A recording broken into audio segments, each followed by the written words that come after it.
Well, good afternoon, everyone.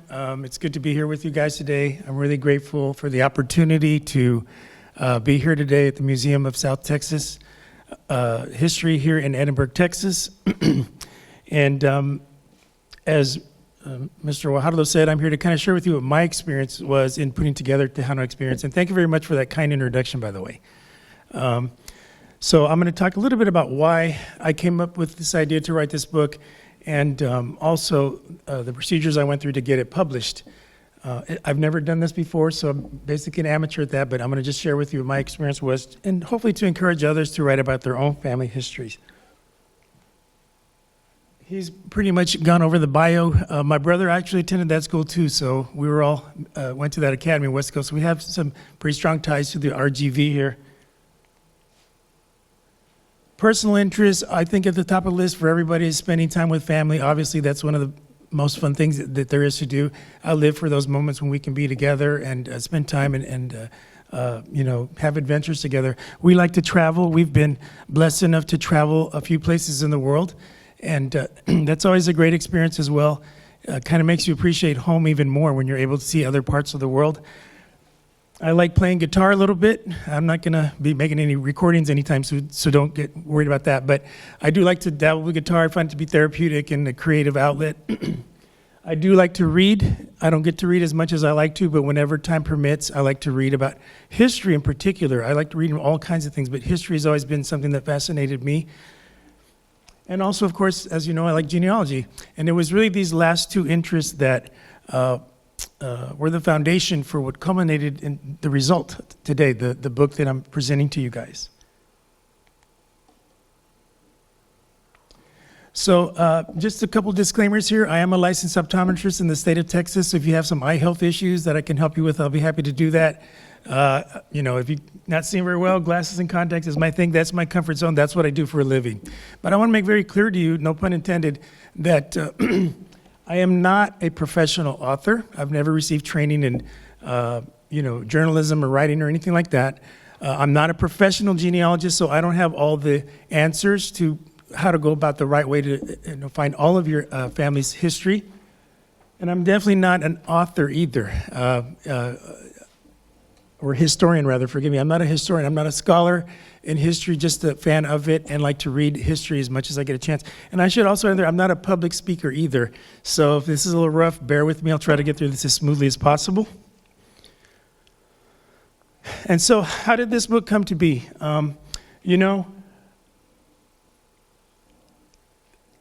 Everyone that's a genealogist is striving to get information about the family. And by that, I usually mean, you're usually talking about vital statistics like dates and places of birth, dates and places of marriage and death and so forth. And pretty much all genealogists try to strive for that information. I wanted to add a little history or add to the history by sharing stories or memories that were unique about individuals wherever it was possible. But I wanted to take it a step further. I actually wanted to put this all together in one volume so that it would be like an heirloom for family members that they could just, if they're interested, they could just go right to that volume and find all the information that they'd want to find in one place. And then another motivation was we have only one daughter. We had one daughter, and we were kind of late bloomers because of education. And so we got married a little bit later in life, and we have one daughter. And speaking of education, I just want to give UTRGV a shameless plug. My wife is an alumnus of that great university here in town. But anyways, I wanted her to know that in spite of the fact that she's just an only child, she has tons of family, even if it's just extended family. So the challenge is, well, how do you put a book together about people that you've never met? You weren't alive during their time period. How could you possibly tell a story about these folks? All you have with your genealogical information is dates, names, and places, and so forth. So I kind of came up with the idea, well, maybe if I could learn more about their time periods and their history, I could at least try to discuss these folks and the kind of things they went through, what was happening during their time periods and wherever they lived. So, metaphorically speaking, if you want to do a family history, a book about your own family, there's two major ingredients. It seems pretty simple. And by the way, this is just what worked for me. I'm not here to advocate that you need to do things a certain way or whatever in searching for your family history. But this is what worked for me, and I just want to point that out. But first of all, obviously, it's getting the information that I just talked about, the genealogical data that you acquire over time. And the second thing is, you need to learn about the history. And if you combine these things, then voila, you have a book, right? It's that simple. But the catch is, all of this takes time. You're not going to sit down one weekend and say, you know what, I think I'm going to write the family tree history book this weekend or whatever as a project. This is something that's going to, over time, years in many cases, it takes time to acquire this information and collect it to put it together, as does learning about history.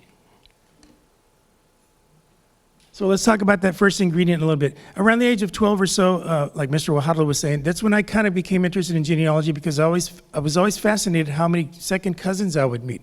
We knew our nuclear family, we knew some of our first cousins and so forth that lived locally, but we spent a lot of time at the ranches of my mother's cousins in San Isidro and also in Falfurias or Copita, near Falfurias, the Laras. And it was a hub of family activity. There was always something going on there, and every time we'd go, we'd meet new people. So I would grill my parents, hey, how am I related to this guy? How am I related to this? How is this lady my auntie or whatever, my tia? And so that was just what sparked the interest, I think. And then, of course, in high school, here in Westaco, where we went to school, I think just about every student has to go through a family history. They do projects and assign students so that they can learn about themselves and their culture. But as I was learning that in high school, my ancestors seemed like such a mystery to me. It was very intriguing. And again, I wanted to know what life was like for them. So if you're going to gather family tree information, I would say that the best source you have for getting family tree information is your own family. If you're lucky enough to have grandparents alive, this is the time to talk to them about what their life was like, where did they go to school, what kind of interesting stories can they share with you. And also, if you're not lucky enough to have your grandparents alive, you can try, maybe some of their siblings are still alive. You need to approach them because they may have stories too that your own grandparents, if they are alive, may not even remember. So you want to get to these folks and ask them what were their parents like, what do they remember their grandparents and so forth, so that you can start collecting these bits and pieces of information that they'll share with you. And of course, don't forget your parents, don't forget your older siblings. They have a few years on you, so they have a little bit longer memories than you do, just by virtue of their age. And of course, there's always aunts, uncles, cousins, extended family that are usually wonderful resources of information. And I will tell you, there's always at least one or two members of the family, whether nuclear or extended, that takes genealogy as a passion, and they have a wealth of information. If you know of these cousins, but you don't know them personally, reach out to them. 9 times out of 10, they're more than happy to share whatever information they have with you because, it's something they really enjoy doing. And you want to write these things down. If you start doing this, you're going to see, this is a lot of information. How can I possibly remember all this? You can't. And so this is why you got to do note-taking as you talk to these individuals, as you learn about your ancestry. Now, when you do that, I think it's useful to put the date you talked to these folks, the venue. Was it a telephone conversation? Was it a memoir they left behind or something like that? Because by using these references, if you ever put your family history together, these are used as citations and makes your story credible. It's not just something you made up or whatever. These are people that were there or whatever that can relate. So it gives credibility to your story. Now, here's one I wouldn't do like me. If you're like most amateur genealogists, which I am, you're going to find that you'll have a bunch of information from different pieces of paper or on envelopes or anything you could write on, and they're all in a clutter and they're in some box hidden in some closet somewhere. It's one of those I'll get to it when I get to it kind of things. But I do recommend that if you do this or start to do something like this, try to keep a file of each individual that you're learning about so that whenever you get to writing about them, everything's right there. And you won't have to do like I did and spend tons of time try to put everything together like the pieces of a puzzle. The second valuable source of genealogical information is obviously genealogical websites. Now, a lot of people have heard of Ancestry.com these days because they advertise pretty heavily. It's almost become kind of trendy for people to want to find their cultural heritage. And the big advantage of these websites is they have access to thousands, if not millions, of documents that can tie your ancestors to those documents and put them in a certain place or time or whatever. And by that I mean things like U.S. censuses from Mexico or from wherever really, military records and so forth.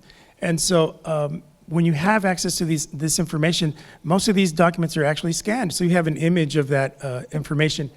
Another advantage is the fact that they make available for you genetic testing that's really simple. If you really want to know your cultural mix, am I 30% Native American, am I 30% Irish, am I 30% whatever?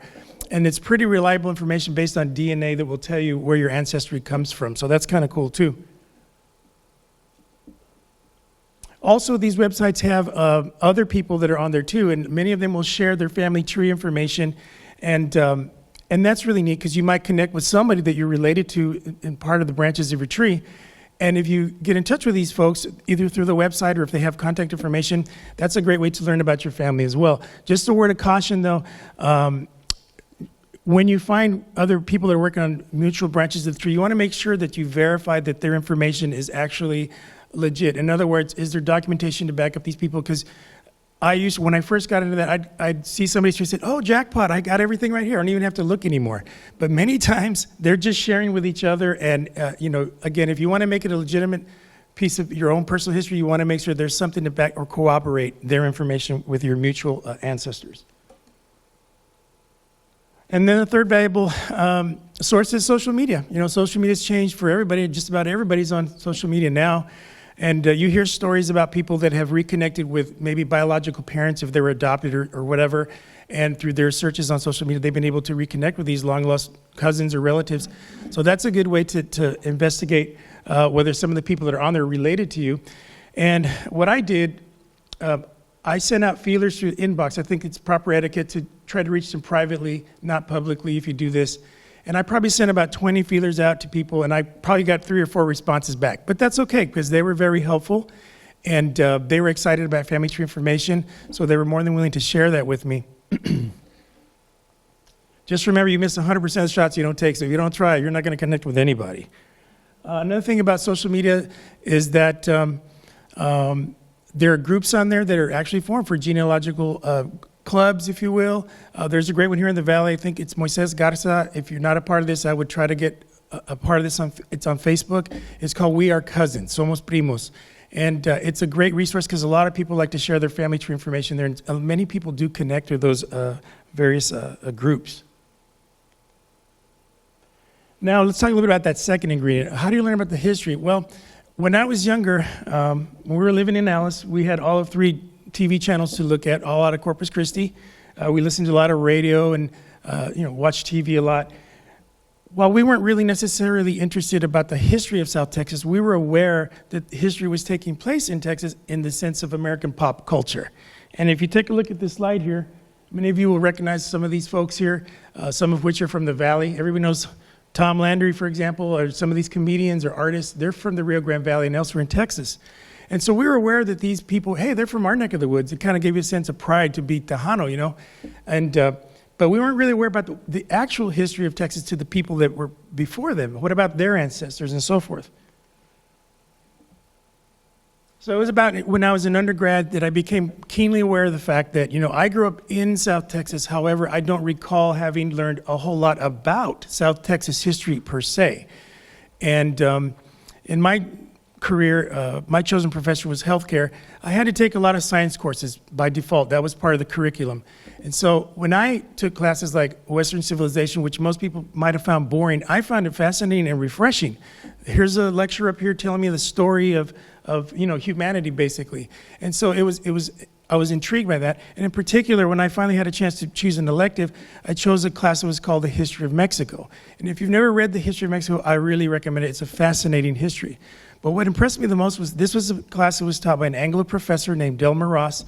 And this guy was very well versed in the history of Latin America. He was basically an expert on Latin American studies. And I said, wow, I don't even know that much about my own cultural history. I need to learn more about it. So that inspired me, and I was really grateful for having done that.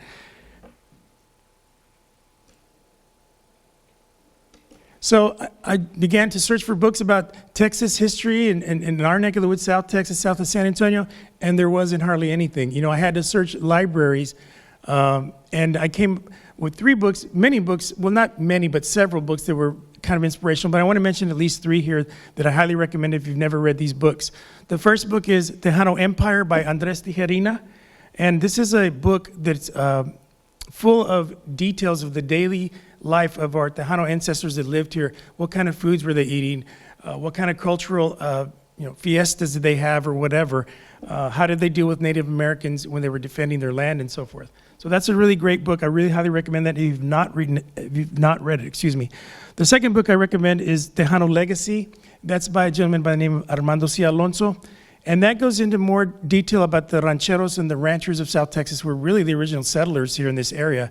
And so it goes into their enterprise as cattlemen, how they dealt with dealings of the farmers coming in at a certain point, taking up some of their land, because you can have farmland and ranching land on the same pasture or whatever.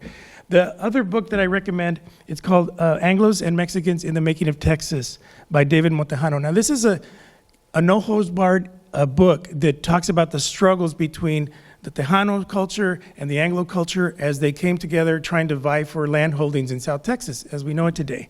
And it wasn't always pretty, but that's a part of the history. And I think it's very important that we know that, because I'm telling you right now, what I've learned compared to what some of our ancestors went through, we're standing on the shoulders of giants. We're really blessed today.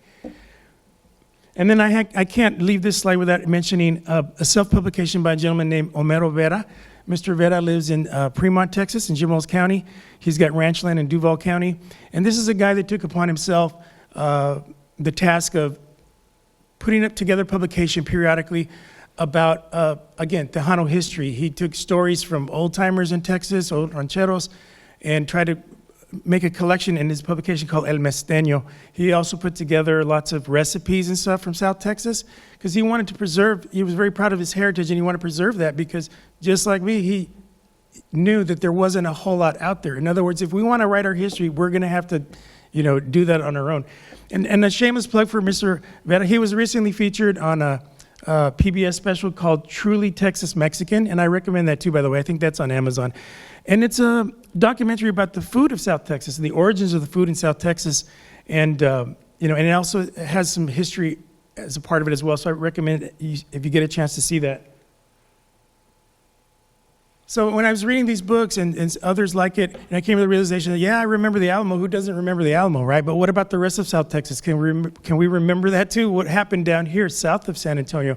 And I became keenly aware of the fact, there's a lot of history. There's a lot of stories about the Native Americans, like the Lipan Apaches, the Coahuiltecan Indians, stories about the Texas Rangers, stories about the Spanish explorers and the conquistadores that, established themselves here and so forth, the vaqueros.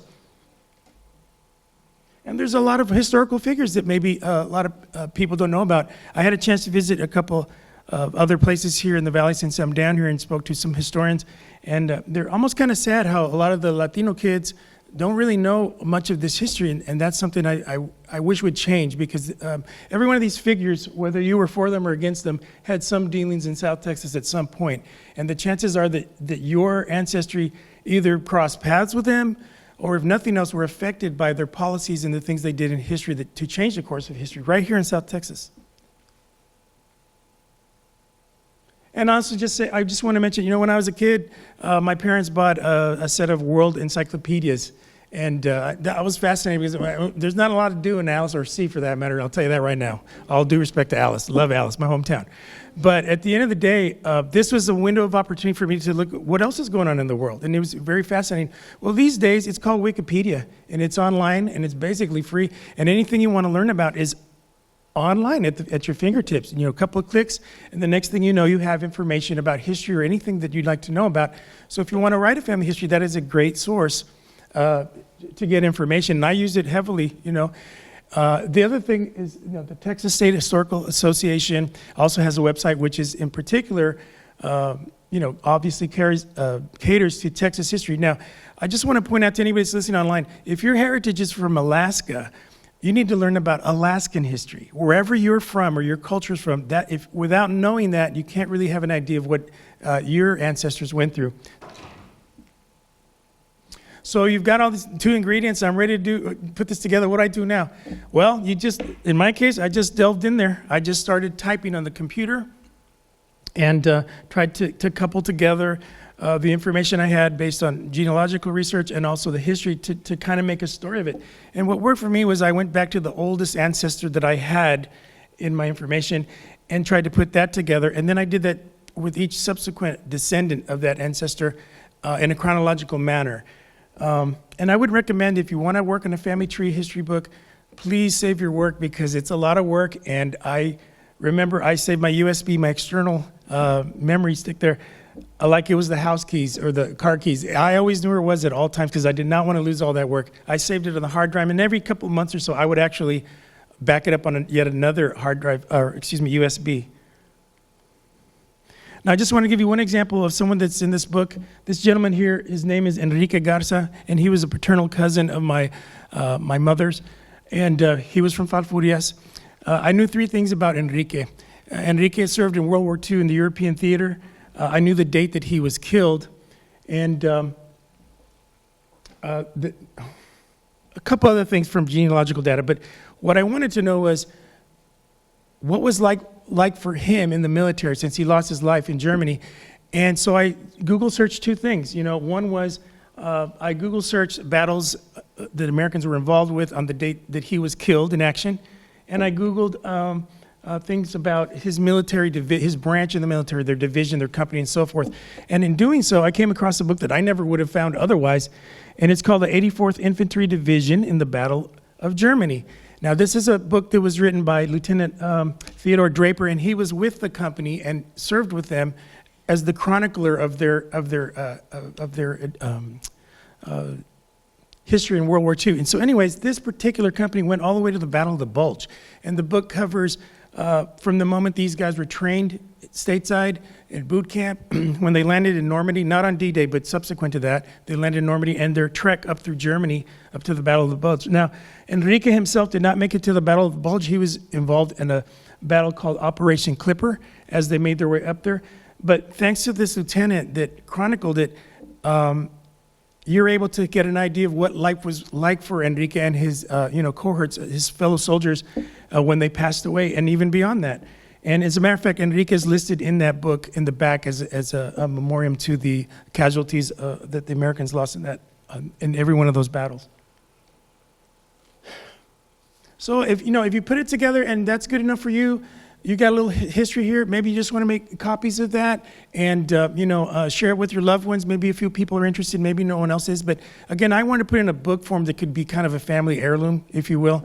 And so I had to look for ways to publish. I've never done this before, so I just basically learned and searched as much as I could find about it. And in searching about how to publish a book, I came across this book, The Writer's Market.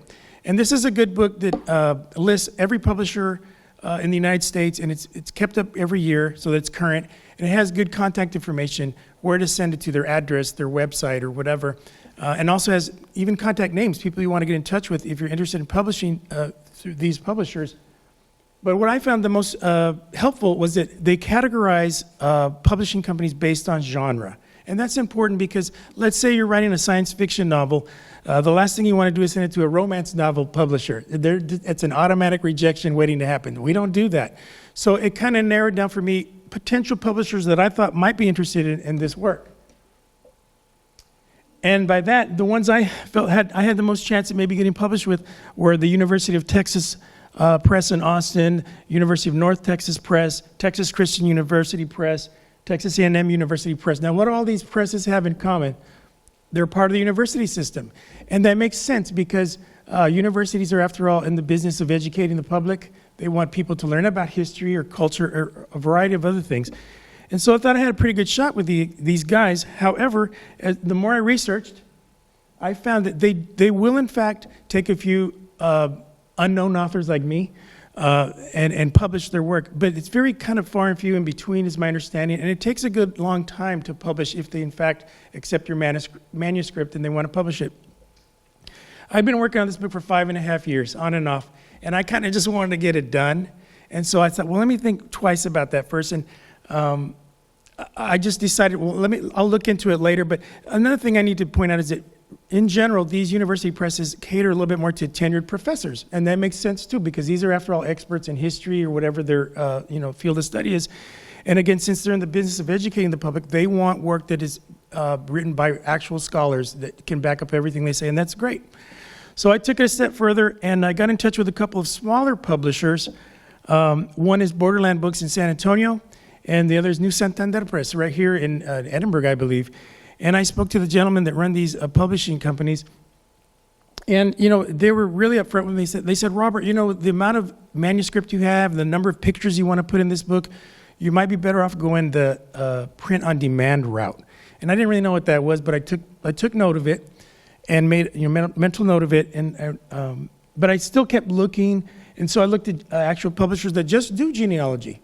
These publishers here, these websites that you see up here, or any of these publishers, they cater to genealogical work. And they'll produce a beautiful volume, whether it's hardbound or soft paperback or whatever.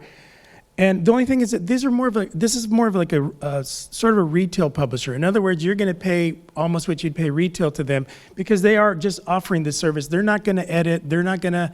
They may help you with that, but they're not in the business of distributing or marketing your product. They're just giving you something that you want for your family. And there's a market for that. So before I get into this slide, as an optometrist, I meet people every single day. And one of the questions I ask everybody is, what do you do for a living? It gives me an idea of what kind of visual needs they have in terms of, are they looking at a computer? Are they a trucker? Are they driving, looking at the distance, whatever. But I would say over the last 5 or 6 years, I think I met maybe 4 people that said, I'm an author. And so intrigued, I asked, well, how did you get your stuff published? How did you do it? And they were all self-publishers. And so that self-publishing thing kind of tied into the print-on-demand thing that these other gentlemen had told me about. And so they shared with me that every one of them published with Amazon. And they said, look, you don't have to be at the mercy of a publisher anymore, The game has changed, And so I was intrigued, and I looked into it, and sure enough, I decided to go with Amazon for various reasons. And their publishing company is actually known as KDP, or Kindle Direct Publishing. Now, some of the cons of going self-publishing, I'll tell you this right now. You can get your book published as long as you meet the criteria that they require for formatting, and Amazon will actually help you through the process, everything from creating the cover to, again, formatting and so forth. But there's some cons. You're not going to see these books if you purchase today or whatever. You're not going to see them at Barnes and Nobles. Okay, those are big retail stores. That it's a business. They're trying to make revenue based on books that are written by actual authors that are recognized.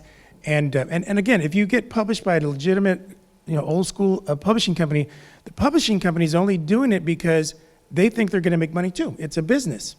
But the nice thing about this is that there's no upfront cost to you if you want to put a book together for the family. And my philosophy was always, hey, if 5 relatives buy it, great. If 5,000 people buy it, that's even better. But I wasn't ever concerned about being, I'm not an aspiring writer per se. I just wanted to put it together in a nice volume. So print on demand basically means that Amazon, in this instance, they're only going to print whatever is ordered. So if 10 people order the book, that's all they're going to print. So they don't have any investment in it. Like, we didn't lose money off this. We made a little money off of this book. The author got a little bit of money or whatever.